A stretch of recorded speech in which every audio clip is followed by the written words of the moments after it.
Hey everyone, this is Joey from Joe the Coaster Fan here, and today I will be reviewing Goliath at Six Flags Great America.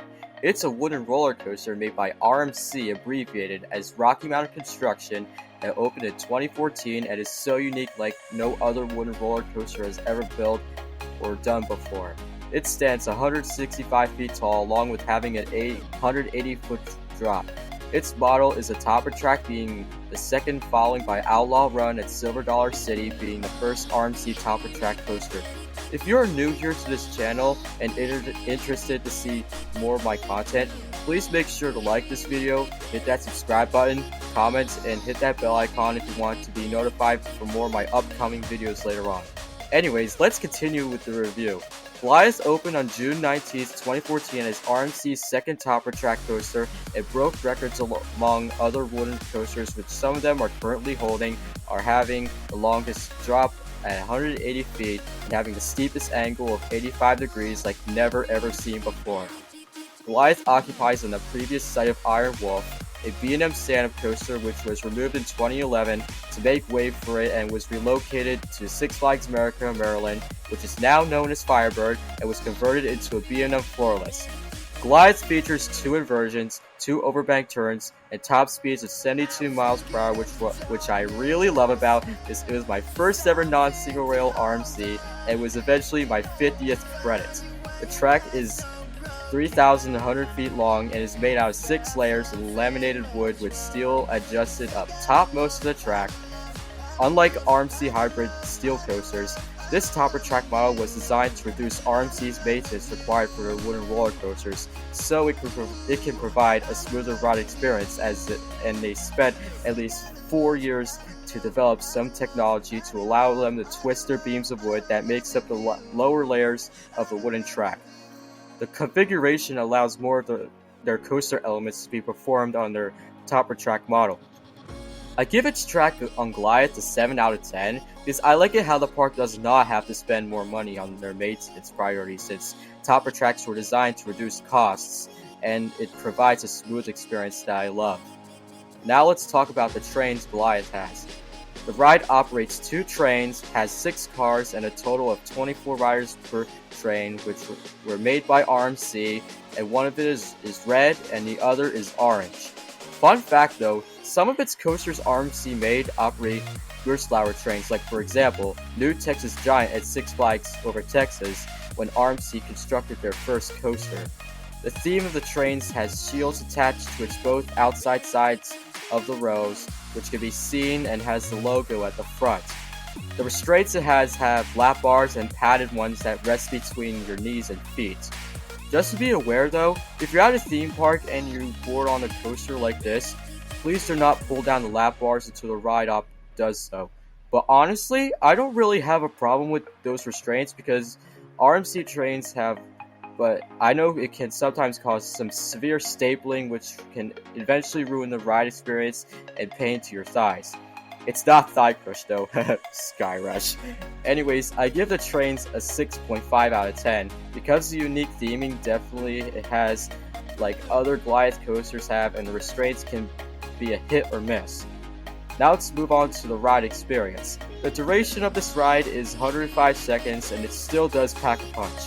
First, when you're walking up to Goliath, you see its entrance sign and you walk to its queue line. But honestly, I'm not really sure what the queue offers, because during my 2 visits last weekends, I used single rider lines of Fast Pass since the lines for Goliath had 90 plus waits, or 90 plus minute waits. Then after waiting, you enter to its station and you are assigned which row you sit on. But if you want to do the front so badly, here's a tip. You can ask the usher which row you want to do, and they tell you to wait for other people to do their chances. Then when you board on to its trains and given all clear, you dispatch out of the station, beginning with a left turn down and into its 165 foot tall lift at a 45-degree angle. When you go up the lift, there are things you notice about its unique lift like other RMCs have. This support lift model Goliath has is called a lift truss. There are also others that have these, like Iron Gwazi at Busch Gardens Tampa, Air Force One at Fun Spot Georgia, and Zadra at Energylandia. Then when you climb all the way up to its 165 lift hill, you begin to descend down this insane 180-foot drop down into the tunnel, and if you sit at the back row, you literally get pulled down, which gives you the sensation of thinking about that you're going to fly off. But this is honestly one of my favorite moments on a roller coaster ever, when just diving down into that tunnel. Man, like really, it's something I couldn't get enough of, especially at night too.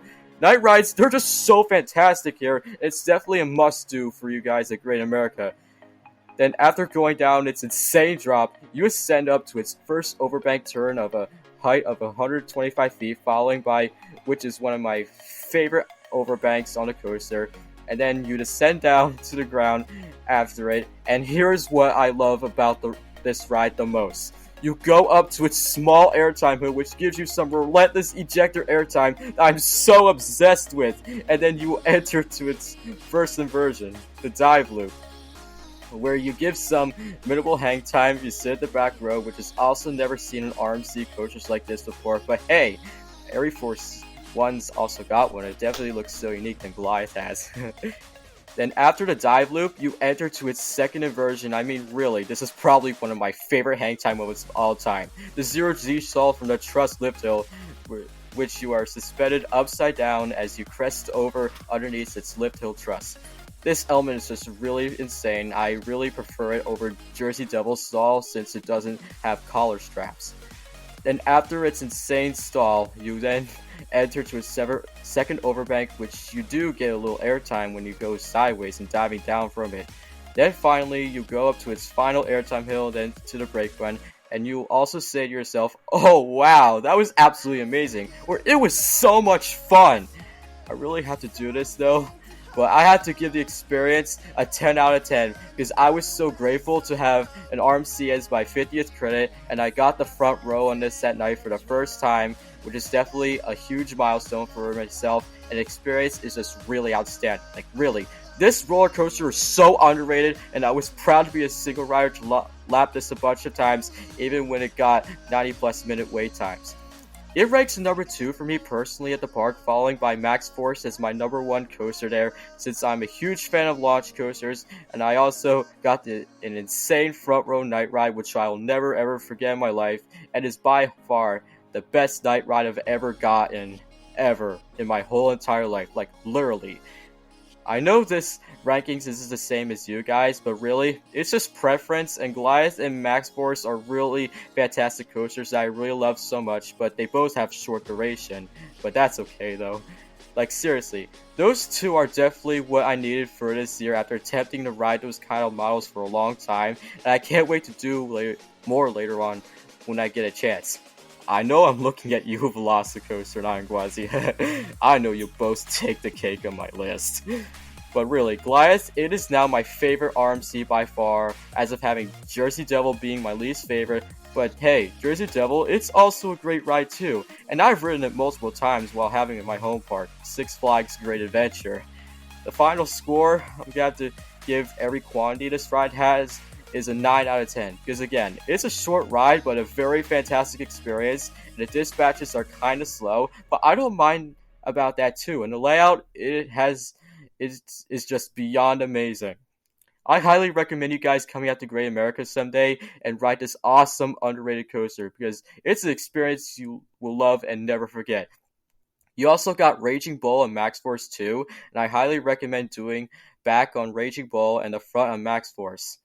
Anyways, guys, that concludes the review of Goliath.